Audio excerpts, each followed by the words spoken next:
traditional love story. The song should sound like a heartfelt confession between two lovers. La lluvia golpea los cristales como dedos impacientes que buscan entrar. Mis manos tiemblan mientras sostengo esta fotografía amarillenta, y no es por la edad, créeme, es por ella, por esperanza, por lo que nunca te he contado, pequeña mía. Te veo ahí, acurrucada en el sofá con tu manta de lana, esperando otra de mis historias de cuando el mundo era diferente. Pero esta historia duele de una manera que no sabía que aún podía doler. Han pasado 50 años, y todavía siento el vapor de aquel tren en mi piel. Todavía escucho el silbato que se llevó mi alma. Mira esta fotografía. Cariño, ves a esa mujer de ojos oscuros como pozos profundos. Lleva un vestido blanco con florecitas azules y sonríe como si supiera un secreto hermoso. Esa es ella. Esa es esperanza. Y yo soy el fantasma que ha vivido toda una vida esperando explicar por qué nunca pude olvidarla. La tormenta arrecia afuera, y es como si el cielo supiera que esta noche, por fin, voy a abrir la herida que nunca sanó del todo, porque hay historias, niña mía, que esperan décadas para ser contadas, y algunas esperan hasta que uno siente que la muerte empieza a susurrar su nombre al oído. Ven, acércate más. Deja que mi voz te lleve a una España que ya no existe, a un tiempo donde los trenes llevaban más que pasajeros, llevaban destinos, sueños y corazones que no sabían que estaban a punto de romperse para siempre. Era 1973, y yo tenía 25 años. Trabajaba como telegrafista en la estación de Salamanca, un trabajo que mi padre consideraba de futuro, porque la comunicación es el alma del mundo moderno. Decía siempre, ajustándose las gafas como si eso le diera más autoridad a sus palabras. Cada mañana, a las 6 en punto, caminaba los mismos adoquines hasta la estación. Cada mañana, el mismo ritual: café negro, pan tostado, y el murmullo constante de los telégrafos que conectaban nuestro pequeño mundo con el resto de Europa. Era una vida predecible, segura, del tipo que se vive sin sobresaltos hasta que un día la vida decide recordarte que está viva. Fue un martes de octubre cuando llegó el telegrama que cambiaría todo. No uno de los cientos que procesaba cada día, sino uno dirigido a mí, mi hermana Clara. Desde Barcelona, me escribía con esa prisa característica de los telegramas. Abuelo enfermo, ven rápido, última oportunidad. El abuelo Teodoro, 82 años de testarudez pura, que había criado a Clara y a mí después de que la tuberculosis se llevara a nuestros padres. Un hombre de pocas palabras, pero de abrazos que duraban exactamente lo necesario para sanar cualquier herida del alma. Esa misma tarde compré un billete en el tren nocturno a Barcelona, el Talgo. Le llamaban. Un monstruo de acero y vapor que atravesaba la península española como una serpiente luminosa en la oscuridad. Tercera clase, por supuesto. Los sueldos de telegrafista no daban para lujos, pero daban para lo esencial: llegar a donde el corazón necesitaba estar. Y ahí fue donde la vi por primera vez. Subió en el último momento, cuando el jefe de estación ya había alzado la bandera verde y el maquinista había hecho sonar el silbato. Llevaba una maleta de cuero desgastado en una mano y en la otra un sobre blanco que apretaba como si contuviera su alma. El vestido blanco con florecitas azules, el mismo de la fotografía que ahora sostengo entre mis dedos temblorosos. Se sentó 3 filas adelante, junto a la ventanilla, y durante los primeros kilómetros solo pude ver su perfil recortado contra el cristal. Tenía esa manera de mirar el paisaje que pasa, como si buscara algo que había perdido en cada pueblo, en cada colina, en cada campo de girasoles que la noche empezaba a devorar. No sé en qué momento exacto supe que mi vida se había dividido en 2, antes de verla y después de verla. Solo sé que cuando el tren se detuvo en Ávila para repostar agua, y ella se bajó al andén para comprar un café, mi corazón se detuvo con la misma precisión de los relojes de la estación. La seguí hasta el pequeño café de la estación. No tenía hambre, no tenía sed, pero mis pies caminaron como si tuvieran voluntad propia. Ella estaba de pie junto al mostrador, esperando, y cuando me acerqué pude escuchar su voz por primera vez. Un café solo. por favor, sin azúcar. Tenía un acento que no pude ubicar. No era castellano puro, tampoco catalán, algo intermedio, como si hubiera vivido en muchos lugares sin pertenecer completamente a ninguno. 2 cafés, dije yo, sorprendiéndome de mi propia audacia. Y permíteme invitar el suyo, señorita. Se volvió hacia mí, y por primera vez vi esos ojos de cerca. Eran marrones. Sí, pero de un marrón que contenía todos los matices del otoño. Dorado, cobrizo, con pequeñas motas verdes que parecían guardar secretos antiguos. Me miró con una mezcla de sorpresa y algo que después entendí que era cautela. «Es muy amable», dijo. «Pero no es necesario». «Claro que no es necesario», respondí con una sonrisa que esperaba fuera encantadora y no desesperada. Las mejores cosas de la vida nunca son necesarias. Se llaman caprichos, momentos de bondad gratuita, o simplemente ganas de compartir un café con una desconocida hermosa, en una estación perdida en medio de la noche. Por primera vez sonrió, una sonrisa pequeña, casi tímida, pero real. «Esperanza», dijo, extendiendo una mano delicada. «Me llamo Esperanza».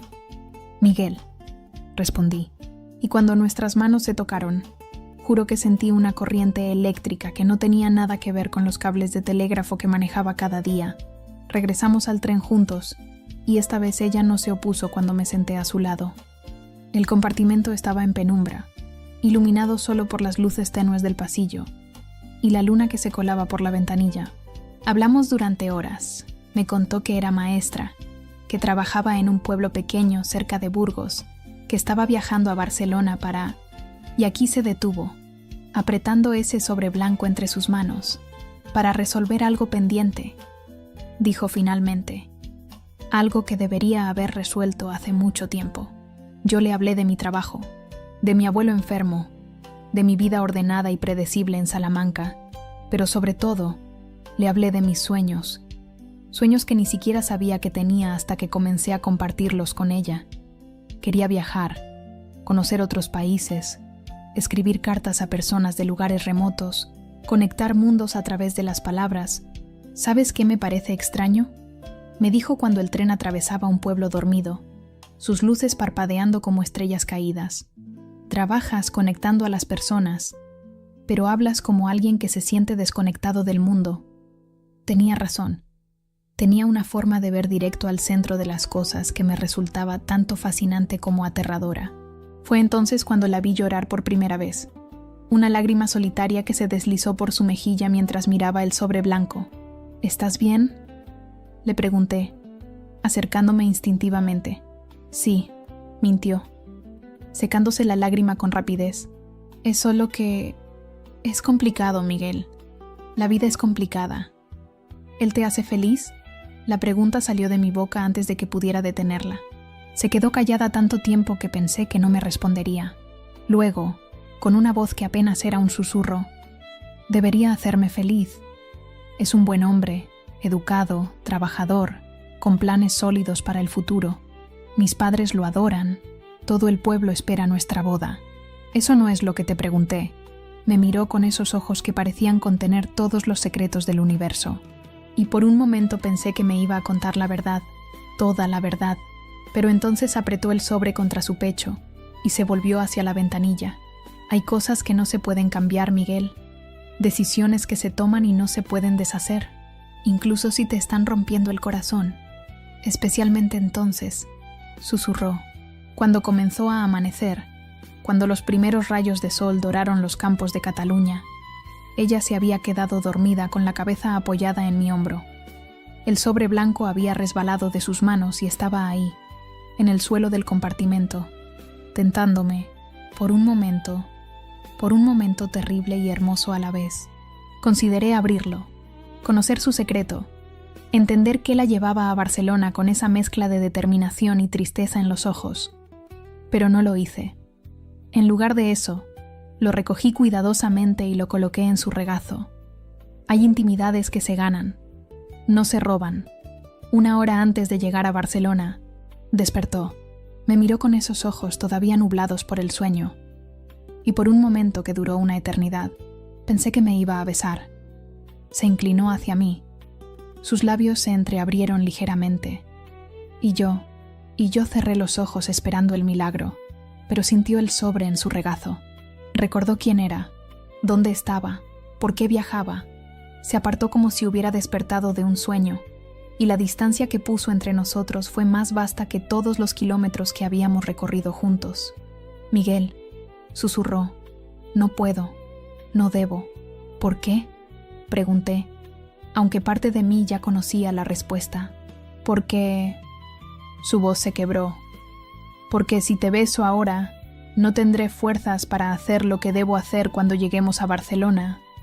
Alzó el sobre blanco, y por primera vez vi lo que estaba escrito en el exterior con una caligrafía elegante y masculina.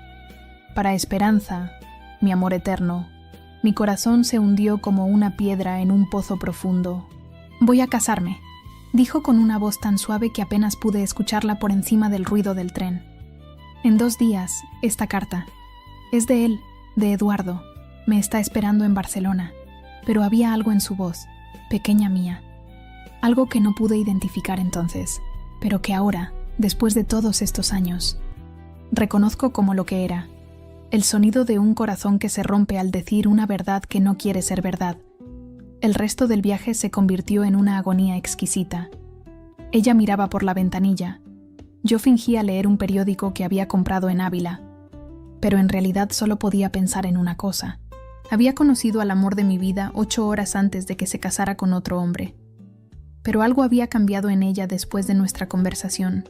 La veía secarse lágrimas que creía que yo no notaba. La escuchaba suspirar de una manera que me partía el alma. Y 3 veces la vi sacar el sobre blanco, mirarlo y guardarlo de nuevo como si fuera un veneno que no se atrevía a beber. Miguel, me dijo de repente, cuando las afueras de Barcelona comenzaron a aparecer por la ventanilla, ¿alguna vez has sentido que tu vida entera ha sido una mentira?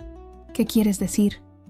Que has vivido haciendo lo que otros esperaban de ti, siendo quien otros querían que fueras, hasta que un día te das cuenta de quién realmente eres, pero ya es demasiado tarde para cambiar nada.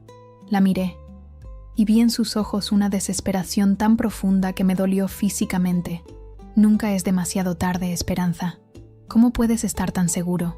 Porque si lo fuera, tú no estarías preguntándomelo. Cuando el tren se detuvo en la estación de Francia, en Barcelona, el bullicio de los pasajeros preparándose para bajar nos envolvió como una ola. Ella recogió su maleta, guardó cuidadosamente el sobre en su bolso y se volvió hacia mí una última vez. Miguel, dijo, y había lágrimas en sus ojos que ya no trataba de ocultar. Gracias por recordarme quién soy realmente. Esperanza, logré decir, aunque mi voz sonó ronca, extraña. Si alguna vez necesitas algo, un amigo, alguien con quien hablar. Sacó un pequeño papel de su bolso y escribió algo rápidamente. Sus manos temblaban. Mi dirección en Burgos, dijo. Por si acaso. 2 palabras que pueden contener todo el universo de posibilidades, o absolutamente nada. La vi bajar del tren con su maleta de cuero desgastado. La vi caminar por el andén, cada paso llevándola más lejos de mí, pero entonces, cuando ya estaba a punto de perderse entre la multitud, se detuvo, y se volvió completamente. Durante un momento que pareció eterno, permanecimos así, ella en el andén, yo en la ventanilla del vagón, y entonces hizo algo que me rompió y me reconstruyó al mismo tiempo. Se llevó la mano al corazón, luego la extendió hacia mí, como enviándome algo invisible, algo que solo nosotros podíamos ver. Yo presioné mi palma contra el cristal, como si pudiera atravesarlo y tocarla una vez más. Luego desapareció entre la multitud, y yo me quedé ahí, en mi asiento, viendo cómo Barcelona despertaba a la vida mientras mi corazón se rompía en pedazos tan pequeños, que pensé que nunca podría recogerlos todos. Pero algo había cambiado. En esos últimos minutos, en esas últimas palabras, había visto algo en sus ojos que no era resignación. Era una promesa, o tal vez una despedida que no sonaba definitiva. Pasé 3 días con mi abuelo Teodoro. 3 días que deberían haber estado llenos de conversaciones importantes, de despedidas, de esos momentos preciosos que preceden a las pérdidas irreparables. Pero yo estaba ahí sin estar. Mi cuerpo en su habitación del hospital, mi mente en un tren que se alejaba para siempre. El abuelo, con esa sabiduría que da haber vivido 82 años, se dio cuenta. «Muchacho», me dijo la última noche, cuando las enfermeras ya habían apagado las luces del pasillo. «Conozco esa mirada. Es la mirada de un hombre que ha encontrado algo que no sabía que estaba buscando. No sé de qué hablas, abuelo. Por supuesto que lo sabes. Tu abuelo no crió tontos». Sus ojos, aunque cansados, aún conservaban ese brillo de picardía que recordaba de mi infancia. «¿Cómo se llama?» Y entonces, en la penumbra de esa habitación de hospital que olía a desinfectante y esperanza agotada, le conté todo. Le hablé de esperanza, del tren, de las 8 horas más importantes de mi vida, del sobre blanco y de Eduardo. Cuando terminé, el abuelo guardó silencio durante tanto tiempo que pensé que se había quedado dormido, pero luego habló, con una voz que parecía venir de muy lejos. «Miguel, hijo mío, hay 2 tipos de arrepentimiento en esta vida. El arrepentimiento por las cosas que hiciste y el arrepentimiento por las cosas que no hiciste. El primero duele, pero pasa. El segundo te acompaña hasta la tumba. Murió esa madrugada. Mientras yo dormía en la silla junto a su cama, lo último que me dijo fue: «No dejes que el miedo tome decisiones por ti, muchacho». Regresé a Salamanca cambiado, no solo por la muerte del abuelo, sino por algo más profundo, más permanente. Era como si esperanza hubiera dejado una marca invisible en mi alma, una huella que se hacía más profunda cada día que pasaba. Durante semanas, llevé su dirección en el bolsillo como un talismán. La sacaba, la leía, me imaginaba escribiéndole una carta. ¿Pero qué podía decirle? «Felicidades por tu matrimonio. Espero que seas muy feliz con Eduardo». Las palabras se me atragantaban antes de llegar al papel. Noviembre llegó con lluvias frías que golpeaban las ventanas de la estación como lágrimas del cielo. Yo seguía con mi rutina, telégrafos, cafés solos, adoquines mojados bajo mis pies. Pero por las noches, cuando regresaba a mi pequeño apartamento, me quedaba despierto imaginando conversaciones que nunca tendríamos, vidas paralelas, donde el tren no había llegado nunca a Barcelona. Fue una tarde de diciembre, mientras clasificaba los telegramas del día, cuando vi algo que me paralizó. Un telegrama dirigido a la estación de Burgos, al mismo pueblo donde ella trabajaba como maestra. El remitente, Eduardo Mendoza. Barcelona, no debería haberlo leído. Era contrario a todas las normas, a toda la ética profesional, pero mis ojos se movieron solos sobre esas palabras escritas en el papel amarillo. Esperanza stop negocio quebrado. Stop debo partir. Argentina. Stop imposible matrimonio stop. Perdóname stop Eduardo. Mi mundo se tambaleó. Esperanza no se había casado. Eduardo la había abandonado. Todo lo que había construido en mi mente durante estos meses. Su vida perfecta, su matrimonio, su felicidad. Todo había sido una ilusión, pero había algo más. Algo que me inquietó profundamente. El telegrama no tenía el formato estándar de los telegramas comerciales. Era demasiado largo, demasiado personal. Y la fecha de envío era extraña, como si hubiera sido enviado días después de la supuesta partida de Eduardo. Esa noche no pude dormir, no solo por la revelación, sino por una sospecha que crecía en mi pecho como una planta venenosa. ¿Y si Eduardo no había quebrado? ¿Y si no había partido a Argentina? ¿Y si todo había sido una mentira? Caminé por las calles de Salamanca hasta el amanecer, luchando conmigo mismo. ¿Tenía derecho a buscarla? ¿Era mi lugar aparecer en su vida en el momento más difícil? O peor aún, ¿qué pasaría si descubría que mis sospechas eran ciertas?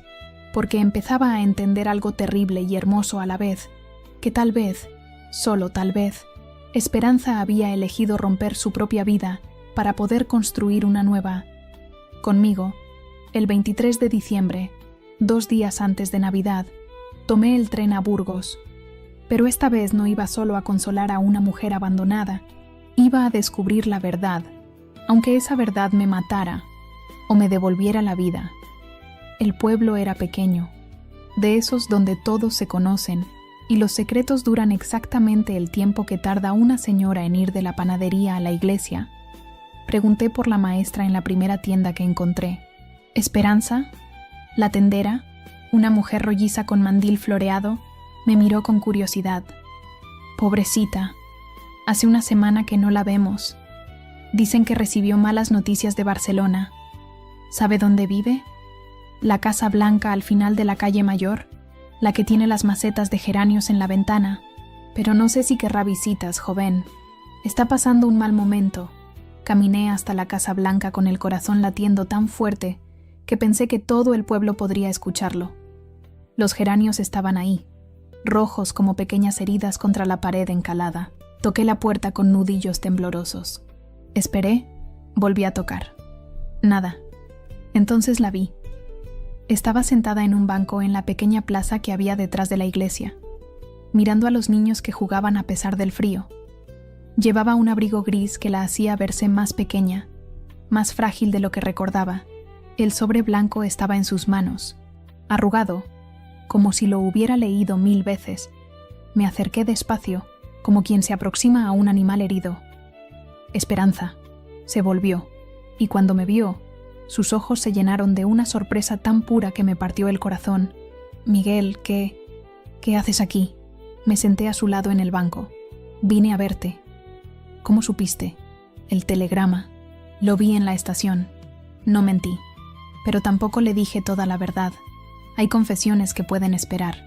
Supe que Eduardo, que había cambiado de planes. Esperanza miró el sobre arrugado en sus manos y sonrió con una tristeza que me dolió en lugares que no sabía que existían. ¿Sabes qué es lo más extraño? Miguel, que no estoy devastada como debería estar, cuando recibí su telegrama, cuando me di cuenta de que todo había terminado, lo primero que pensé no fue en él. Me miró directamente a los ojos. Pensé en ti, en nuestro viaje en el tren, en las 8 horas más reales que he vivido en años. Esperanza. No, me interrumpió, poniéndose de pie. No digas nada todavía, camina conmigo. Caminamos por las calles empedradas del pueblo, pasamos junto a casas donde las luces de Navidad creaban pequeños universos de calidez detrás de las ventanas. Ella me contó sobre Eduardo, sobre los 2 años de noviazgo por correspondencia, sobre cómo había construido una vida entera alrededor de un futuro que nunca fue real. ¿Sabes qué me dijo mi madre cuando le conté lo que había pasado? Me preguntó cuando llegamos a las afueras del pueblo, donde los campos se extendían hasta perderse en la oscuridad. Me dijo que tal vez Dios tenía otros planes para mí, que tal vez Eduardo no era más que una desviación en el camino hacia donde realmente tenía que estar. Nos detuvimos junto a un viejo nogal que alzaba sus ramas desnudas hacia las estrellas. Esperanza se volvió hacia mí, y en la luz tenue de la luna pude ver que sus ojos ya no guardaban la cautela de aquella primera noche en el tren. «Miguel», susurró, «¿crees en el destino? Antes de conocerte, no», respondí. Ahora creo que hay trenes que llegan exactamente cuando tienen que llegar. Entonces me besó. Ahí, bajo el nogal, con las estrellas como testigos y el frío de diciembre mordiéndonos las mejillas, me besó como si hubiera estado esperando toda su vida para hacerlo, como si cada segundo desde nuestro primer encuentro hubiera sido una preparación para este momento. Cuando nos separamos, tenía lágrimas en los ojos, pero eran lágrimas diferentes, lágrimas de alivio, de comenzar de nuevo, de haber encontrado el camino de vuelta a casa. «Miguel», susurró, «hay algo que necesitas saber». Mi corazón se detuvo. Aquí estaba, la verdad que había venido a buscar. Eduardo no quebró, dijo con una voz tan suave que tuve que inclinarme para escucharla. Fui yo quien le escribí que no podía casarme con él. Lo hice la noche después del tren. Cuando supe que mi corazón ya tenía dueño y no era él, el mundo se movió bajo mis pies. ¿Qué estás diciendo? El telegrama que viste, yo se lo pedí. Necesitaba una razón para que vinieras sin sentirte culpable, sin pensar que estabas robando la novia de otro hombre. Sus lágrimas caían libremente ahora. Porque desde el momento en que subiste a ese tren, Miguel, desde el momento en que me ofreciste ese café en Ávila, supe que había estado esperándote toda mi vida. Esperanza. Mis propias lágrimas se mezclaron con las suyas. ¿Por qué no me lo dijiste antes? Porque necesitaba que fuera real, que nuestro amor fuera auténtico, no construido sobre mentiras o manipulaciones. Necesitaba que me eligieras por quien soy, no por lástima. Me tomó las manos con las suyas. Puedes perdonarme por haberte mentido. La respuesta salió de lo más profundo de mi alma. No hay nada que perdonar, solo hay algo que agradecer. ¿Te quedarás?, me preguntó. ¿Dónde? Aquí, conmigo, en este pueblo donde nadie nos conoce y podemos ser quienes realmente somos. Y yo, que había vivido 25 años en una vida ordenada y predecible, que había construido mi mundo alrededor de la seguridad y la rutina, le dije que sí sin dudarlo ni un segundo, porque había aprendido algo fundamental. El amor verdadero no es encontrar a alguien con quien puedas vivir, sino encontrar a alguien sin quien no puedas vivir. Y así fue como tu abuela y yo comenzamos nuestra vida juntos, pequeña mía, en un pueblo pequeño de Burgos, donde yo conseguí trabajo en la oficina de correos, y ella siguió enseñando a los niños del lugar. Nos casamos en primavera, en una ceremonia sencilla donde los únicos invitados fueron los geranios de su ventana y las promesas que nos hicimos bajo el mismo nogal donde nos besamos por primera vez. Durante 45 años fuimos felices, no con esa felicidad de cuento de hadas que no existe en la vida real, sino con la felicidad más profunda y verdadera, la de dos personas que se eligieron cada día, que construyeron un hogar con pequeños gestos cotidianos, que envejecieron juntos compartiendo silencios cómodos y conversaciones que duraban hasta el amanecer. Tuvimos a tu padre, después a tu tía Carmen, vimos crecer a nuestros hijos, los vimos partir a construir sus propias vidas, volvimos a enamorarnos cuando nacieron nuestros nietos. Fueron años llenos de esa hermosa rutina que solo conocen quienes han aprendido que el amor verdadero no es fuegos artificiales, sino la constancia del sol saliendo cada mañana. Esperanza murió hace 5 años. Un martes de octubre como aquel en que nos conocimos. Se fue en sueños, con una sonrisa en los labios, después de haber vivido una vida completa. Yo seguí adelante porque ella me hizo prometer que lo haría, porque me dijo que el amor no termina con la muerte, solo cambia de forma. Pero nunca te había contado esta historia, cariño. Nunca te había hablado del tren, del sobre blanco, de Eduardo. ¿Por qué te la cuento ahora? Con esta tormenta golpeando las ventanas y mis manos temblorosas sosteniendo esta fotografía. Porque esta mañana, mientras organizaba los papeles de tu abuela, encontré algo que había guardado durante todos estos años. Una carta que nunca me dio, que escribió pero nunca envió. La abro con cuidado, porque el papel está amarillento y frágil como las alas de una mariposa. Su letra, esa caligrafía elegante que conocí tan bien, baila ante mis ojos nublados por las lágrimas que ya no puedo contener. Mi querido Miguel, si estás leyendo esto, significa que ya no estoy contigo, y también significa que finalmente encontraste el valor de revisar esa caja que siempre te dije que no tocaras. Quiero que sepas algo que nunca tuve el valor de decirte mientras vivía. Eduardo no me abandonó. Fui yo quien le escribí diciéndole que no podía casarme con él. Lo hice la noche después de conocerte en el tren, cuando supe que mi corazón ya tenía dueño y no era él, el telegrama que recibiste en la estación de Salamanca, ese que te llevó hasta mi pueblo. Yo lo envié, amor mío. Yo le pedí a Eduardo que mandara ese mensaje desde Barcelona, inventando la historia del negocio quebrado y el viaje a Argentina. Necesitaba una excusa para que vinieras a buscarme sin sentirte culpable por robar la novia de otro hombre. ¿Sabes por qué lo hice? Porque en esas 8 horas en el tren, tú me miraste como nadie me había mirado jamás. Me viste no como la mujer que iba a casarse con Eduardo, sino como Esperanza, solo Esperanza. Y me enamoré de esa manera de verme. Nunca te lo dije porque quería que nuestro amor fuera real, auténtico, no construido sobre mentiras o manipulaciones. Pero ahora que mi tiempo se acaba, necesito que sepas la verdad. Te elegí desde el primer momento. Eduardo fue solo una excusa para encontrar el valor de elegirte. El tren nos llevó el uno al otro, mi amor, pero fuimos nosotros quienes decidimos bajar en la misma estación. Con todo mi amor, hasta que nos volvamos a encontrar. Esperanza. Y ahora entiendo, pequeña mía, por qué esta historia tenía que ser contada en una noche de tormenta, con el viento sacudiendo la casa como si quisiera llevarse todos los secretos que guardamos. Entiendo por qué las manos me tiemblan al sostener esta fotografía, por qué el corazón me late como si tuviera otra vez 25 años. Tu abuela me engañó de la manera más hermosa posible, me mintió para que pudiéramos encontrar la verdad, manipuló el destino para que el destino nos uniera. ¿Y sabes qué es lo más extraordinario de todo esto? Que si pudiera volver atrás, si pudiera vivir mi vida de nuevo, elegiría exactamente el mismo tren, el mismo compartimento, el mismo asiento. Elegiría cada momento, cada palabra, cada silencio que compartimos, porque hay amores, cariño, que trascienden las circunstancias que los crearon. Hay amores que son tan verdaderos que ni siquiera importa cómo comenzaron, solo importa que comenzaron. La tormenta está amainando, las nubes se alejan, y puedo ver algunas estrellas aparecer entre los jirones grises del cielo.